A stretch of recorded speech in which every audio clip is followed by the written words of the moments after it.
So the first piece of armour that I put on are my greaves. These are self-clamping greave.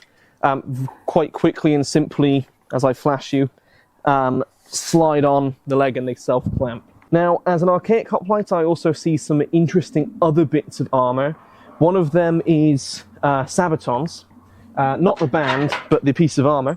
These are a little bit more crude than, say, medieval Sabatons, but fundamentally they are the same piece of armour, and they don't really impact you in any noticeable way. So this is at the time where I would then go to my thigh armour, but I don't have it with me currently, unfortunately, but I would have had thigh armour as well in this particular setup.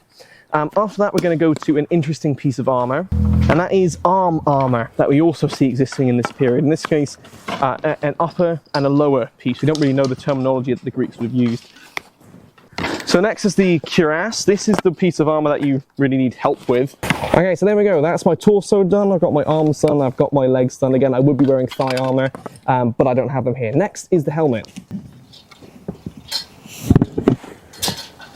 Of course, I would also then have my shield, my aspis. Very important piece of hoplite equipment.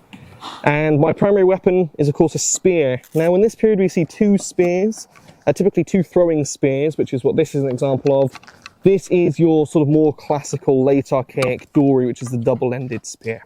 And that's basically the full armour of, in this case, a Spartan hoplite of roughly 550 BC.